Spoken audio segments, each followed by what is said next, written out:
Okay, so this lesson is going to continue with some of the content on social class.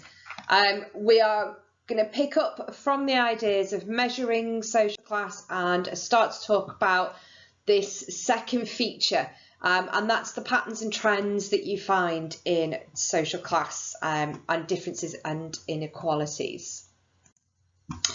So this section relates to the main patterns and trends that are found in relation to work and employment within different class structures and systems. So, as we know from socioeconomic stratification, class has an impact on your access to opportunities. So, whilst it's useful to look at measures of class, it's important to look at measures of class, it's important to see that as a benchmark as to how many people are socially mobile. What do people earn? What are the issues around poverty? We also have to take into account that actually social class can be a cycle. So the more you have, the more your children are going to have, and it becomes reinforcing. So this concept of social mobility that we'll have a look at a little bit later on is very complicated in the sense that actually if you are in a particular class or a particular position in society, whether you take a Marxist approach of bourgeoisie or proletariat, or you take an approach from Weber that looks at your class status and party power, the opportunities that arise for you as an individual will change. And as in the last lesson, Weber and the majority of sociologists refer to those as the life chances. So remember, that's your health, education, employment, lifespan, and so on. So one of the things to bear in mind when we're looking at patterns and trends is that if there is a question on this in the exam, you need data.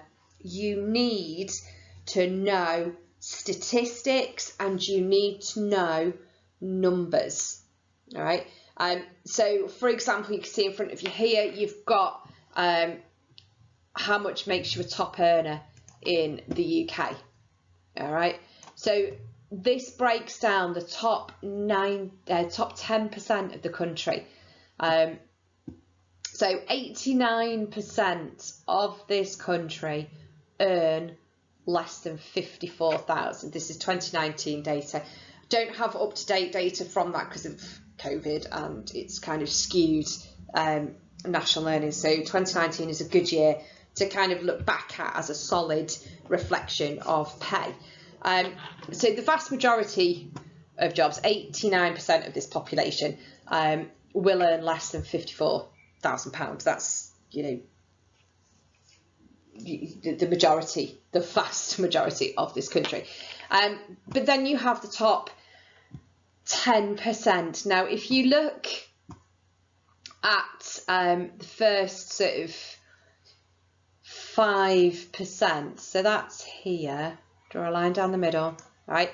So this chunk of individuals here, all right, the difference really is what, 12 grand between, you know, people who earn on the 90th percentile and people who earn on the 94th percentile. So that 12 grand difference, it takes 5% of the population. So now we're here looking at the remaining percentage of the UK population. And again, you'll see that there's a line here. Right, so the increase here, again, we're going up 15,000. Right, so by the time you've reached 97% of this population, you know, that's where the salaries are. However, right, there suddenly takes a huge leap here. The top 2% of people in this country, all right, earn over £100,000 a year, right? The top 1% of this country earn over £133,000 or £134,000 per year. 1%. The top 100 here isn't shown on this chart because these guys are over here. This is massive. All right. I can't draw a straight line on a computer, but they're like way over here. Right. They're into your millions and millions and millions. So in actual fact, there is a sudden surge in income. So when people are looking at opportunities and sort of that disparity between rich and poor, you know, rich in this country, so the top 10%, it's over £54,000 a year. Right, that would put you in the top 10% of earners across the entirety of the UK. But if you earned over 100,000, that puts you in the top 2% of earners in this country. So there's quite a huge difference there when we look at the gap between rich and poor. So I'm going to show you a little video clip that kind of puts that into context. So if you want to make some notes, you can do. Everywhere, people are paid differently for their work. What we are paid rewards skill, training, and experience, as well as the types of work we do. But how big should those differences be between those at the top and the rest of us? And are very large pay gaps good for society and our economy? Let's focus on two people. Brenda is an experienced nurse in one of Britain's busiest hospitals.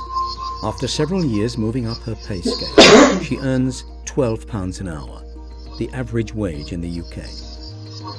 Brian is the boss of one of Britain's biggest companies. He earns £1,200 an hour. That's 100 times more than Brenda earns. In fact, that means Brian makes as much in just 3 days as Brenda earns in a whole year. Brenda struggles to get by on what she gets paid.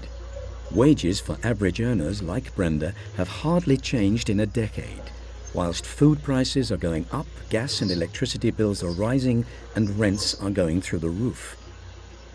Brian, on the other hand, has seen his annual pay increase by £2 million over the same decade. That means he now earns 4 times as much in 1 year as Brenda will in her entire life. Doesn't seem very fair, does it? The fact is, for the first time, most people in poverty in the UK are actually in work. Growing numbers of working people struggle to pay the bills and now resort to food banks just to survive. And as people on average incomes are increasingly squeezed, less money is spent in our high streets.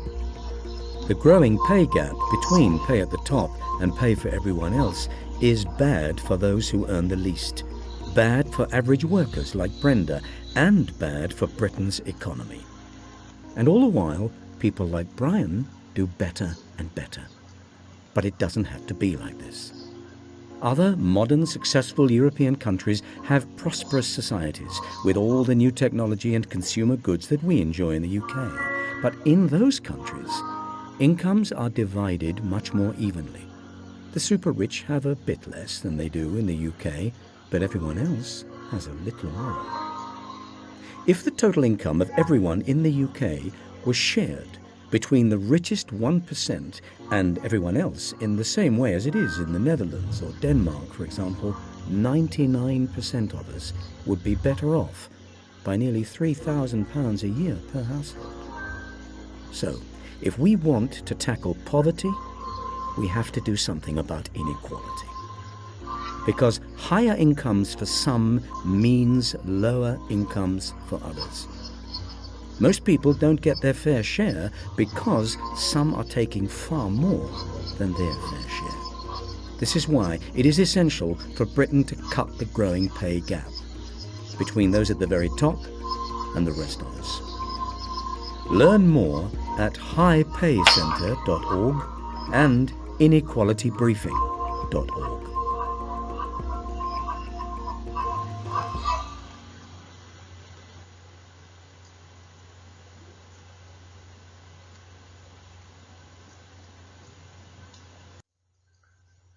So that kind of puts into context what we mean when we're talking about the top 1%.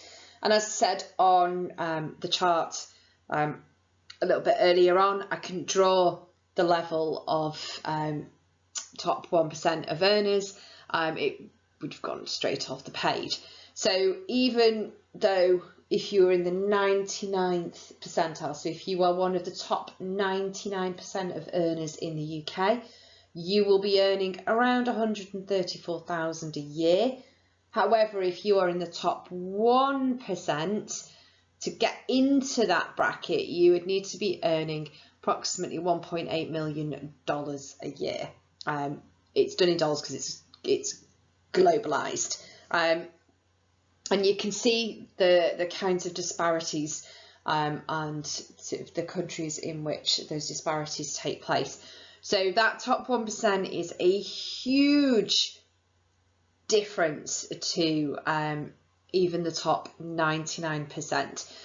And those kinds of discussions are the things that you need to be able to pick apart when you look at the patterns and trends of socioeconomic class status, the trends of poverty and life chances, opportunities for education, for good health care, and this concept of levelling up and reducing pay differences. So that's what we're going to start to pick on as we start to go through the rest of the lesson. Okay, so when we look at patterns and trends, we want to try and see if anything is changing. Are we able to achieve a new status? Are we able to instigate social mobility? Is this society a meritocratic society? Can we work our way out of poverty, which is what is largely suggested by sort of new right and right-wing sort of rhetoric?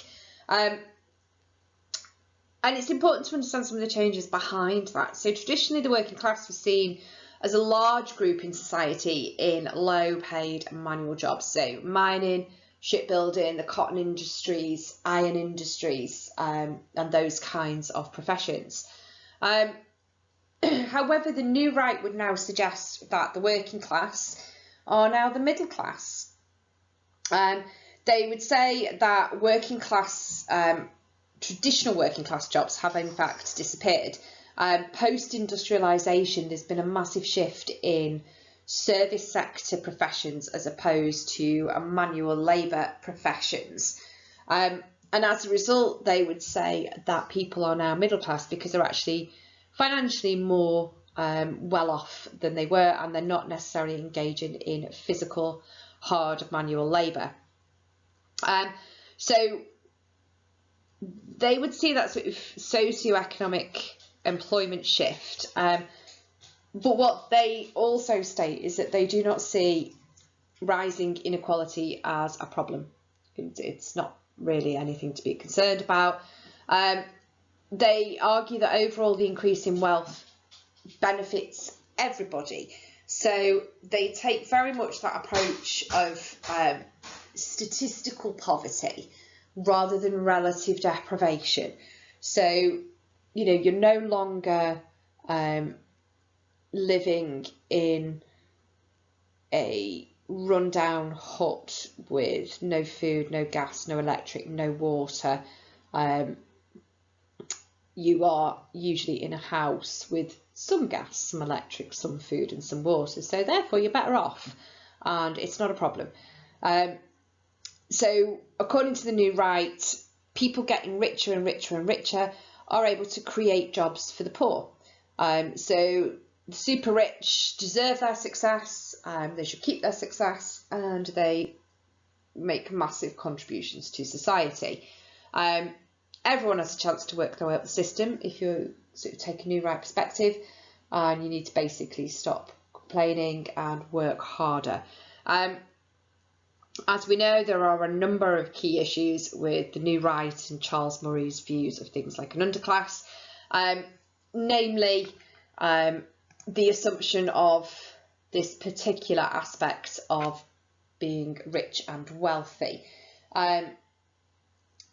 The levels of contribution to society tend to be quite limited. Unfortunately, there are tax loopholes, offshore accounts, ways in which you can make your profits look like they're less. So actually, the greed of many of the super rich means that they don't contribute to society. They squirrel away their billions in offshore trading, offshore accounts. It's like Amazon being based in Jersey. All that is tax-free earnings. Starbucks is another one that's been pulled up for the lack of tax that they pay back into the country. So you've got issues around sort of the political aspects of that. Whilst we don't sort of address that directly in sociology, what we do look at is who gives those individuals the power and status to enable themselves to not contribute back. So the new right concept that if loads of people get rich, they make lots of jobs and therefore contribute with tax and things like that is flawed in the real world when we face the basics of human instinct for greed and selfish behaviour. Okay, so the next bit of the lesson, I'm going to get you to watch a documentary called Jobless, and this kind of helps put into context some of the key theories that we've already looked at and that we're going to look at in much more detail. So make notes as you watch through this. Make notes about the personal impact of having no employment on those shown in the film. So you've got that aspect in there. I want to know about their life chances. What has it done? How do they feel? What about their identity? What about their beliefs and their norms and their values? Does the lack of employment automatically put someone into what Charles Murray classified as underclass? Is this his representation of underclass when we've talked about it? Does this reflect their kinds of behaviour? Think about choices. The new right and functionalism very much comes down the line of if you're unemployed, you chose to be unemployed. You've not put enough effort in, you've not worked hard enough, you've not achieved well enough at school, it serves you right. So is this something that they could have prevented, done differently? And also try and think about your functionalist, Marxist and feminist explanations of stratification, life chances, formations of culture, norms, values, beliefs, identity and so on. How might they link in? Think about some of the key functionalists in particular. So all of those that we looked at, particularly in the youth subculture section. So Miller, the focal concerns, have to think about Merton, Strain, Theory, Anna May, all of those different functionalist ideas you are going to need to apply to stratification. So this is a good chance to kind of have a think about how to do that and have a practice at it.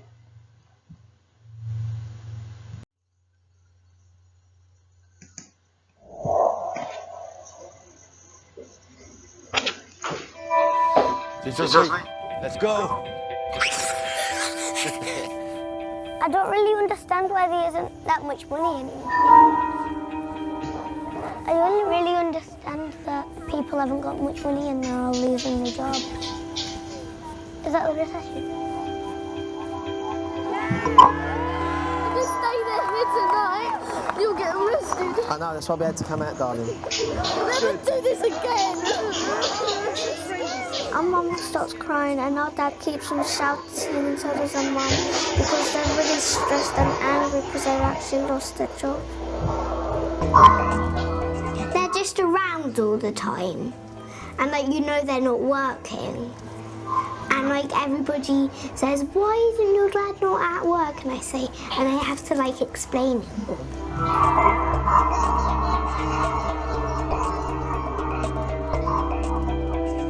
In the heart of the commuter belt, 30 miles west of London, Hannah's family is adjusting to life without work. Today we are going to find out about people who help us Very good. Right, we'll leave it there because you've got spelling to do as well. Paul. P-O-R-A. Andy and Jackie both used to be employed by a computer printer company, but in February it went bust, leaving them both jobless. After working for the company for 20 years, most recently as European sales manager, Andy wanted to say a very personal farewell to his clients. I write to you now to advise that as of today I'm no longer working for Telegenicom. It's been a great pleasure and privilege for me to have worked with you.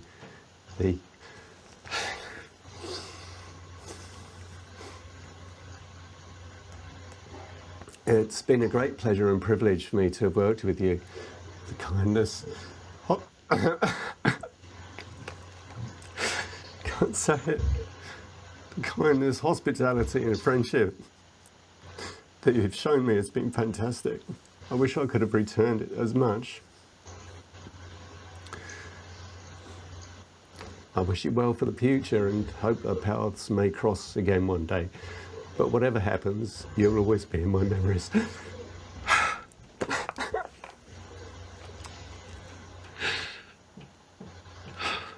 Both Andy and I had worked in the computer printer business since, well, for me, since about 1979. And so, you know, it was just, it didn't feel real. We don't tell people about Mummy and Daddy losing their jobs because they'll just tell their mums and then Mum will get embarrassed. I need to phone Claire and thank her for taking you to the park yesterday. That was lovely. Yeah, so you could get some peace and quiet for the, what is it called? The CV. Yeah, the CV. What does it stand for? Curriculum vitae. Curriculum vitae.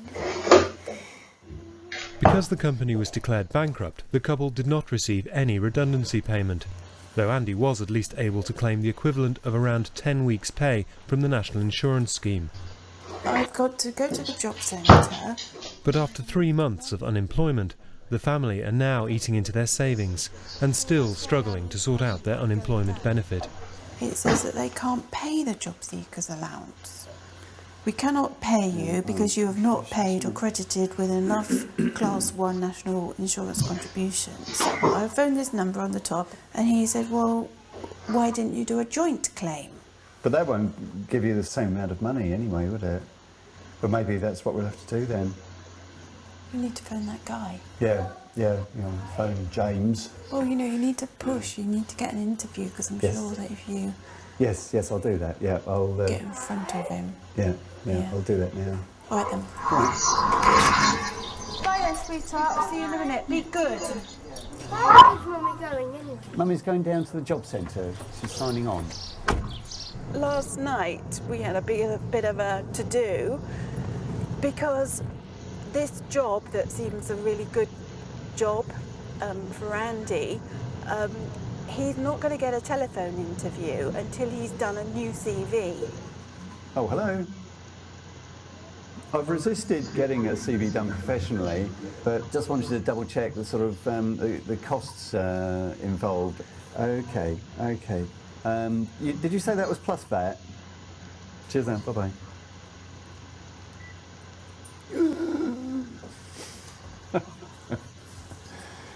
Oh, only £500.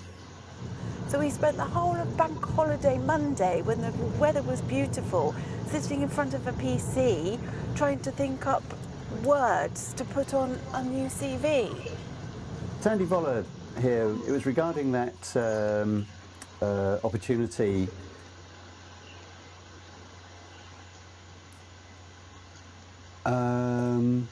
Not a formal educational qualification. No. Yeah. Okay. Well, thanks for the opportunity. And as far as it went. Oh, great. There you go. Another door slams in the face. Hello!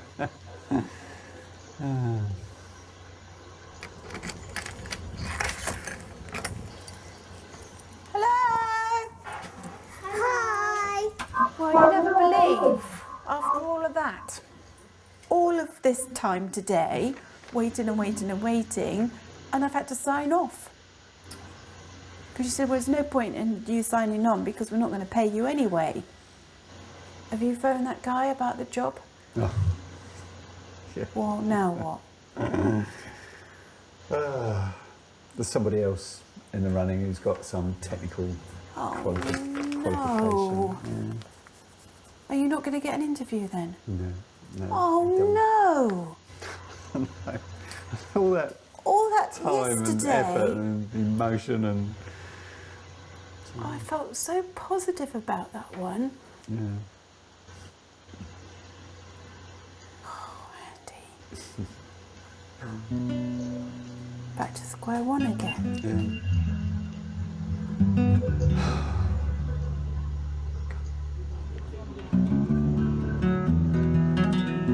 Paul, come down! I'm coming down.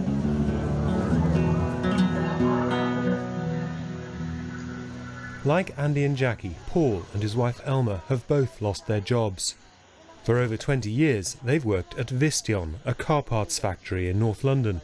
But 2 days ago, the company called in the receivers. How are you? Oh, it's all right. It's all right. So far, so good. Found a good little place underneath a shelf and they've blocked the lights, you know.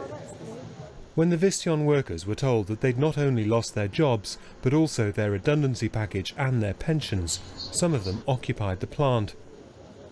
They want Ford, their original employer, to pay them their full redundancy. But the administrators have gone to court to have everyone evicted from the site. This is so wrong. They're making criminals out of flipping, you know, out of normal people. You know, all of a sudden you're a criminal. But mind, you sitting in a place where they owe you money. They say you've got to see your children through bars. Could be real bars soon. Are you sleeping here again? Yes, darling. I don't know when I'm coming back. The eldest keeps saying, I'm scared we're going to lose our house. I don't want to lose our house. Where are we going to live? You know, and I think that's a heavy weight to carry. And it's like, look, it hasn't gone that far yet. You know, it's still early days yet, you know. My mum says, like, she has watery eyes. Like, when she cries, she hides. So, I know she's crying because she likes get a different coloured face. You work all your life and they just grow you out like a dog. I had 21 years of pension invested in there and Paul had 24 and a half. And we came out with nothing. And these people that I've grown old with, you know, because we all started when we was in our 20s and we're all in our 40s. And I think it's a good thing. It's about time we made a stand. I just want a redundancy package like Fords have got, because that would help a lot. Paul and Elma's friends, Dave and his wife Claire, have also both lost their jobs. I've got to say, when I'm here, I feel better, because this is all familiar to me, you know. My wife, she's the same. She's at home, because one of us has got to stay at home and look after the kids. 2 weeks ago, she envisioned this happening, the closing down, and she applied for, 20 different jobs. She was telling me that every job she applied for, there's like 30 or 40 people applying for it. So the chances of me getting a job who is unskilled is even less. I don't even want to think about it. You got a bit of skill. I just hope I wake up tomorrow and just a dream. It's like someone's died. It really is. It's that feeling. It's that, you know, like you carry on and then all of a sudden you get that, you know, you just realise that it's, you know.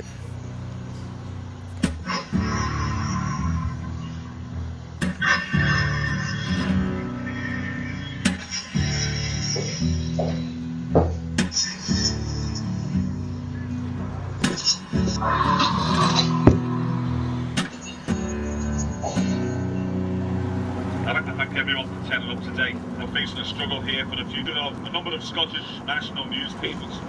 Trinity Miller, Newsfest, and Johnston Press are not fit to be owners of these newspapers. I arrive for work 10 o'clock as usual. At 10:15 I received a phone call from the HR department, and by 11:15 I was out the door. Stunned, disappointed, angry, insulted, and confused. After 3 decades in journalism, Derek has today been told by the leading Scottish newspaper, the Daily Record, that his services are no longer required. It's going to be strange not being a part of Glasgow, really. Although I don't live here, I was born here, and you feel like a resident when you work here every day and for as many years, and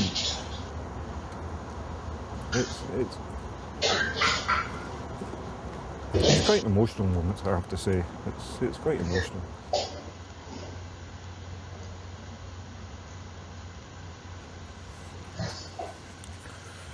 Came this morning, it's my official notice of redundancy. There's a sentence nobody ever wants to see. P45 will be sent to you in June. I mean, I've read it, I've written stories before, people getting made redundant. I've seen people leaving factories like Caterpillar for the last time. I've seen them coming out of Ravenscraig after Ravenscraig closed. It doesn't really strike home until it happens to you. No. It's something that happens to other people, it's not something that happens to you, but oh yes it does. I have a feeling that it'll be okay. That's going to have to be. One way or another, it's going to have to be.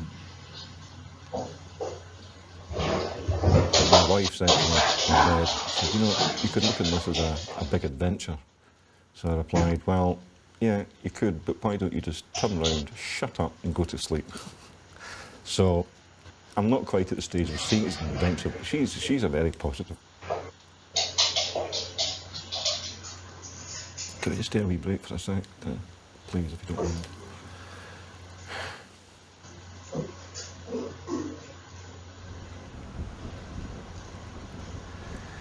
Today I signed on for job seekers allowance, because after all that's where I am now. I'm a job seeker, and at the moment I've looked everywhere. I've been online, I've been looking at adverts, all sorts of places for jobs, and in my line of work as a journalist there just aren't any jobs out there because it's shrinking. It's an industry that's not hiring at the moment. Hi there. Hello there. I've got an appointment here. What's your name? Derek Masterton. Okay. Derek. I'm not looking forward to getting into the job centre, put it like that. I suppose it's almost like an admission of defeat, really. I failed to hang on to my job and now I'm here. I can't find a job elsewhere. Can you help me to find something? Do you want to stay in the same line of work? Would you like to change? What have been your thoughts there? I'm open to everything and anything, Right. effectively. Now, what we can do, so just go to here, we can look at it by sector and we can look at it by area. So if we just put in journalist to start with, gosh knows when we'd have had a journalist, I don't know. So we don't have any in this area. But we would probably need to take that a bit further afield. That's taking it into the Glasgow area and having a look. Again, not anything there either, unfortunately. So basically a lot of it is websites, looking at websites. A lot of it you will do from home. You know, you will just be able to go into your computer and do an awful lot of it there. It's not like the old days of the labour exchange with the Not big the long queues going down the street. No. That's good. No, we've moved on a little bit since then. So I'll just get this for you, these information from the photocopier, okay? Thanks very much.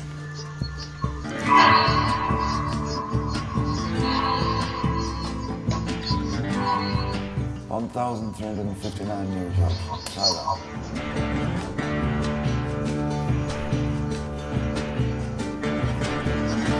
I never ever thought it would be this hard to find a job.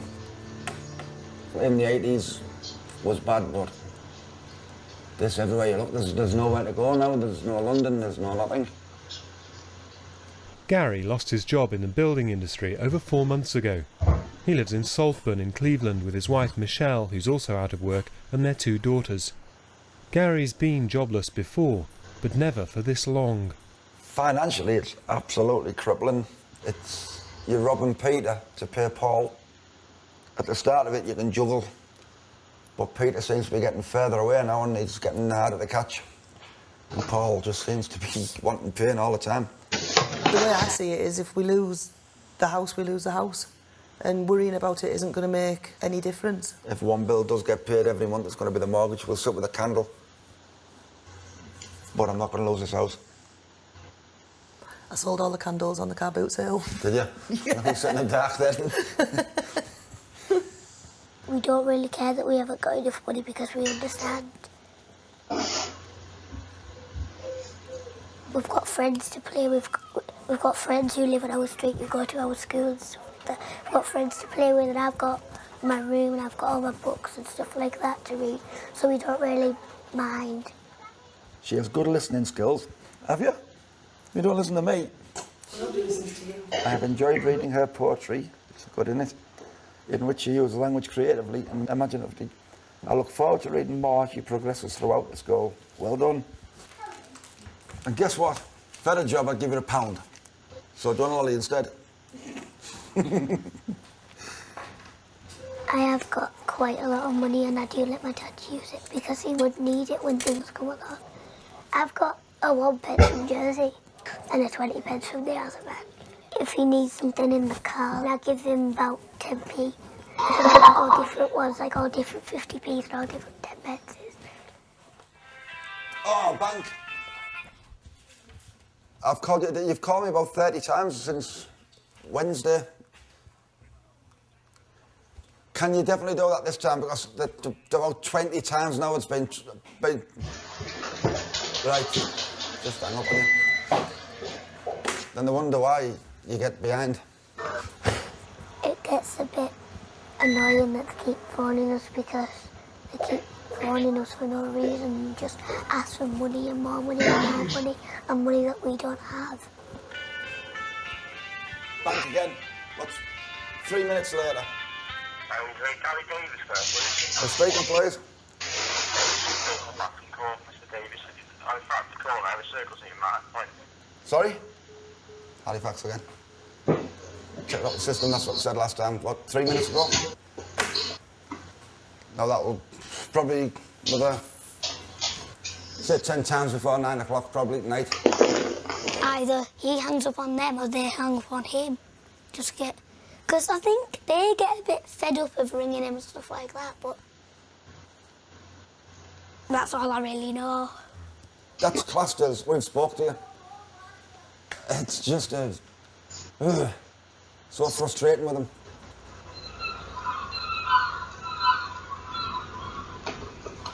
Did you get the kids' uniforms then? No, I've had a complete nightmare with them. Why? Because I went to the shop to try and get them and handed over my card, and my card was declined, but I knew that I had money in because I'd just got my child benefit. So I went to the hole in the wall and it ate my card. It ate your card? Took my card off me. So I have to get into Barclays and get the child benefit paid in to them instead. It's just, everything's just getting ate up, isn't it? Even their karate took £150, it's only, but it's £7.50 a week, isn't it? But she's paid that herself, over pocket money, over savings. Yeah, but I've got an IOU for you back in the bin. Yeah, I've had to put an IOU in a box till I get a job.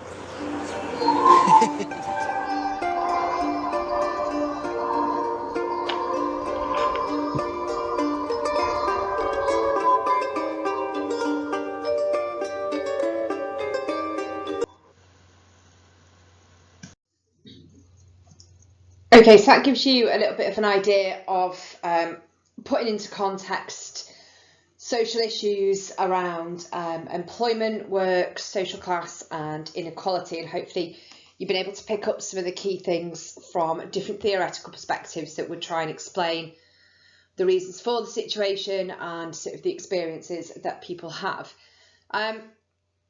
So what I'd like you to have a go at now, one of the key questions that always appears on the research method section is an interpretation of data that you're presented with. It can be a table, a chart, a graph, and so on. And we've had a look at sort of official statistics, data and trends, and quantitative data in the research method section.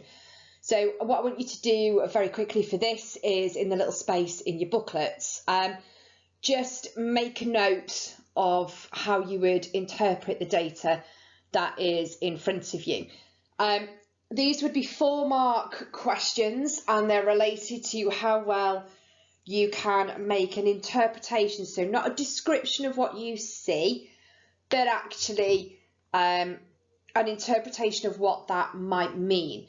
So in terms of how that is different, so you would not kind of just say, oh, in 1984-ish, unemployment was 12%, right? That's a description of what you can see on the chart. You would instead be talking about trends and patterns and interpreting. So it would be something more like between 1970 and 1984, over the 14-year period, there was an 8% increase in unemployment, right? So you're telling me about that particular trend, right? Other key trends that you should identify would be this, right? And this one here in black. So with these, it's useful to have a good awareness of where policies changed, what happened in society, what went on around the time.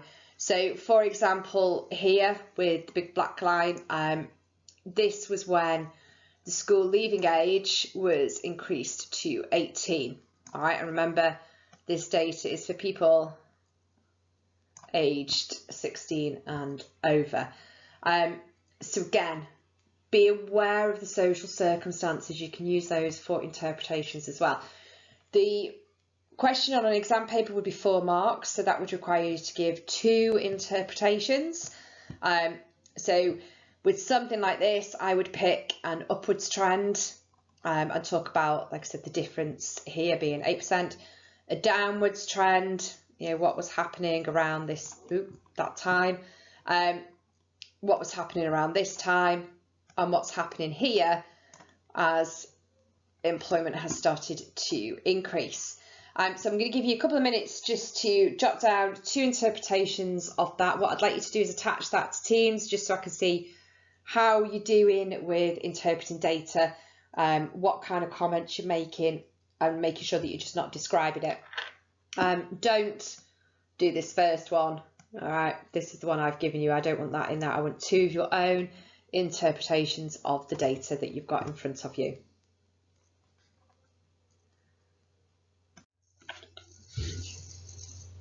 Okay, so we've got a quick 5-10 minute research task to finish off the lesson. I'd like you to have a look into what we mean by 0 hours contracts, what they are, who they tend to be used for, what they mean, and so on. Within looking up what 0 hours contracts are, I want you to first of all make a list of the people who are most likely to be employed on a 0 hours contract. Give some reasons why you think they might be the people who would receive 0 hours contracts. How do 0 hours contracts benefit the employer? How do they benefit the employee? What are the problems for the employer, and what are the problems for the employee? So you're going to need to pause the lesson, have a look at the different features of 0 hours contracts, and come up with a couple of examples for each of those boxes. Again, you can work together on that if you want to. Once you're done, restart the lesson. Okay, so government definitions of 0 hours contracts are also known as piecework or on-call or piecemeal work. So you're not guaranteed any work whatsoever, but you can be pulled in to work at certain times when the employer requires you to do so. You can see on screen some examples. If you want to add those to yours, that's fantastic. You probably have got most of those already. But that gives you some ideas of the nature of employment discrepancies. You would not have a pilot or a doctor or a surgeon or a lawyer on a 0 hours contract. So there's a very particular group of individuals that may face some of those drawbacks of that particular nature of employment. Okay, so we're going to begin to finish off with looking at evidence of social inequality from a number of different areas in social life. This will be the rest of the lesson and going into a homework activity attached to this. So in your booklets, you've got information about social class health inequality. So I want you to read through that and make a summary of the key issues of inequality in accessing health, some of the issues that poor life chances give in terms of how it might affect your health and how it might sort of be a detriment, so things like life expectancy and so on. And you can see if you can add any wider ranging information, health inequality data, stats and stuff like that, particularly around COVID and the discrepancies that people faced along the way. So, as we know, social inequality impacts on your life chances. Try and have a think what life chances are. We've talked about some of those. So we're talking about things like life expectancy, health, employment, work, education, your likelihood to be a victim of crime, all sorts of different aspects that either make or break opportunities for you to be successful. It's all about whether or not the outcome of your lived experiences are equal, and this is where the concept of inequality is usually measured. So what are the inequalities in life expectancy? What are the inequalities in general health? What are the inequalities in education? And we pick apart some of those key features as we go through the different aspects of social inequality and life chances. So what I would like you to do is to work through the table that's in your booklets. You've got some key life chances there. You've got education, crime, income and wealth, health and work. And I want you to have a think about how class is a factor on those different life chances. There are some resources attached to Teams for you to go through to help you fill in that table. This will take the remainder of the lesson right through into homework. So you are going to need to finish this off as part of today's homework activity. Along with that, I would also like you to finish off the consolidation activity. So using your notes, a textbook if you've got one, reputable websites, documentaries, the videos on Teams and other sources. I want you to plan out a little bit of a grid. So this is in your booklets. Is there evidence that there is class inequality in work, education, and I've filled in the health one for you. And then also, is there evidence that there is not class inequality in work, education, health? So it's something else, right? Inequality in work may be due to gender. Inequality in education may be due to ethnicity. Inequality in health may be due to, again, gender or the nature of job that you do rather than social class. So this is a little bit of a comparison. Is it or is it not affecting your life chances? So I want you to finish that alongside the previous table for your homework. Once you've done those, can you attach them to the Teams assignment so I could just quickly go through and check you're on the right lines? As always, if you're stuck on anything, give me an email or tag me on a message on Teams and I'll get back to you as quickly as I can.